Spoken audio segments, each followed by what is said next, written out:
Hello, welcome to the Basketball Soapbox here. I'm your host, Daniel Daly, NBA Offseason Part 2, as Adrian Wojnarowski reported just before 10 p.m. tonight. The New York Knicks have traded for Mikal Bridges, bringing those Villanova boys back together of Jalen Brunson, Dante DiVincenzo, Josh Hart, and Mikal Bridges of that 2016 championship team in college. Finally getting it done. It's been alluded to for the past year now, after it seemed like stuff in Brooklyn was not going to go as planned, as things were going up there, of course, with the Ben Simmons trade, Mikal Bridges and Cam Johnson coming over in the Kevin Durant trade last season, so 2 seasons ago. So just getting that standpoint of where the Brooklyn Nets are right now and heading for a full rebuild, actually committing to it. Thank God. This is how you get asset retention for your player. The New York Knicks get Mikal Bridges, of course, a 2026 second rounder from the New York Knicks. I'm from the Brooklyn Nets. The Brooklyn Nets get Bojan Bogdanovic for unprotected first in 2026, 2027, 2029, 2031. Unprotected from the New York Knicks. I just want to point that out. Unprotected from the New York Knicks. Obviously, the New York Knicks are trying to hit an upswing. Obviously, off the success of making the playoffs last year, battling injuries, losing in the second round to the Indiana Pacers, but still seeing some developments with their team, and if it were not for injuries, probably would have been in the Eastern Conference Finals. This gives them a better chance to get there. I'll get into that in a moment. Also, a 2025 protected pick from the Milwaukee Bucks, as well as a 2028 unprotected swap. They get to swap picks as well, and a 2025 second rounder to close out the deal. Wow. Bringing those Villanova boys back together. Literally, they FaceTime tonight after the trade.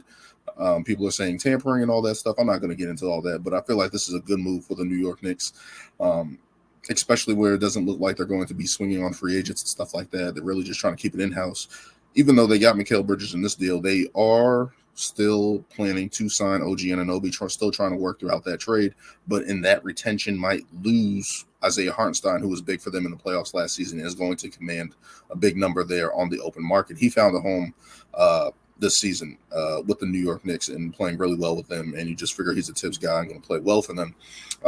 Very weird, because there was rumors of Mitchell Robinson being traded to the Wizards and a couple other teams, and other teams are interested in him, and the New York Knicks trying to use that to open up cap space and stuff like that to help sign Isaiah Hartenstein and OG Anunoby. Flipping this trade for Bogey, as they call him, is very quite awesome for the New York Knicks, right? They used that pick last year to trade for Bogey last year. Evan Fournier, they used that to flip for him. That was the trade to Detroit, and then ended up flipping Bogey for Mikal Bridges, who is younger, and probably teams are looking at the New York Knicks to inquire about Paul George. Saw something with Mikal Bridges, who was younger than Paul George, less years, less max money that you're going to demand out of him, who just recently signed a deal, right? So you're looking at it from that standpoint of the New York Knicks making that move, and kudos to them. They didn't have to shell out extra money. They did lose all those picks, but they're in that mindset of saying, hey, we're going for it. We're going to try to win it. And that's something that the New York Knicks can be proud of moving forward. As for the Brooklyn Nets, good for the Brooklyn Nets. Because after losing out on that trio of Kevin Durant, James Harden, and Kyrie Irving, we're trying to figure out how you're going to salvage this. Of course, you guys got Mikal Bridges and Cam Johnson in that trade, and everyone was like, okay, that's okay. We'll see what these guys can do. At least they're two guys that we've seen play in the playoffs and put up numbers and play well. But it just hasn't worked out in Brooklyn. Brooklyn has been immense with Ben Simmons, who they traded for James Harden, and just trying to get out of that woodwork, and especially losing all those picks to Houston in that trade for James Harden. They actually retained that. I'll get into that in a moment. But the Brooklyn Nets, good move here. I feel like this is a good move for both teams. Obviously, the New York Knicks are trying to gear up and put as many wings on the table to face the Boston Celtics, which most people are going to say it's not going to work. I'm going to say it's not going to work for the New York Knicks, but it does give them a better chance, and it does give them in a position, especially with Jalen Brunson. You had Mikal Bridges, who can shoot the ball. You bring back OG Anunoby. You have Dante DiVincenzo, Josh Hart, Julius Randle coming back healthy. We'll see what that's going to happen with. If they're going to move on from him, I'm interested to see what happens with him, because in those small ball lineups, it's like, is it going to take Julius Randle off the floor or play him at a small ball center? Who knows?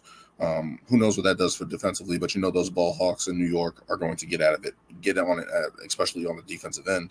And now they add Mikal Bridges, and now they're trying to hope to bring back OG Anunoby. So it's going to be interesting to see what they do. Good move for the Knicks, I think.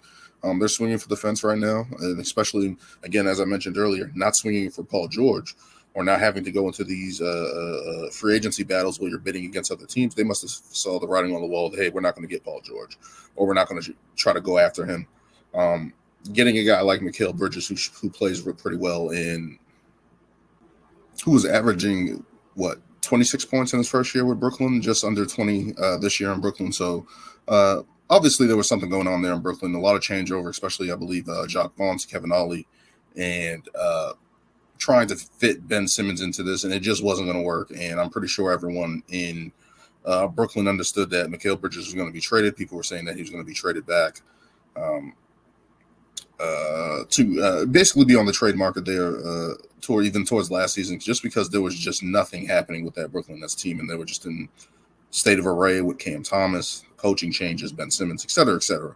But he needed a change, and getting rejuvenated looks like what's going to happen in New York, just across the street, not too far from Barclays Center. So looking at it from that standpoint, the New York Knicks being pretty smart, and I like the shooting that they're going to be adding around Jalen Brunson and putting pressure on the defense. And that's the one thing I've been saying since last year.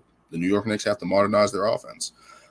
They added OG Anunoby, who's a good shooter, good defender, and now they have a versatile guy, another guy, Mikal Bridges. And what better way for this to be for Tibbs, right?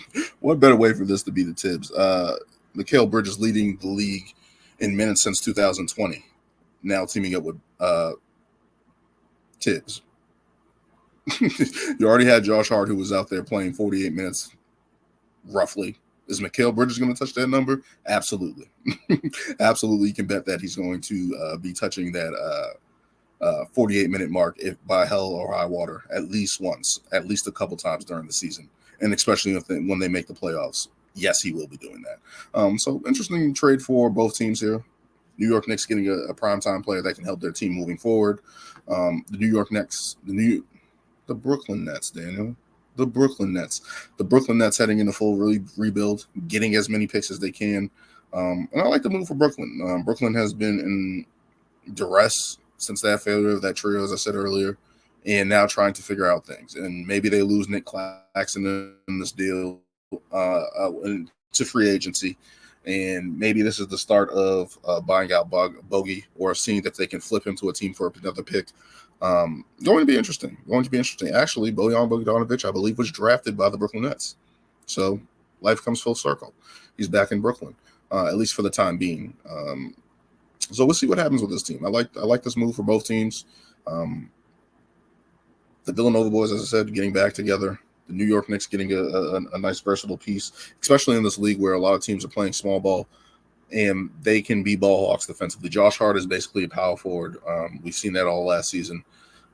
Gives them different lineup options. It's going to be interesting to see who moves to the bench. Obviously, Dante DiVincenzo, Josh Hart probably move to the bench and stuff like that. But we'll see, man. This is a very interesting, intriguing trade as a start there.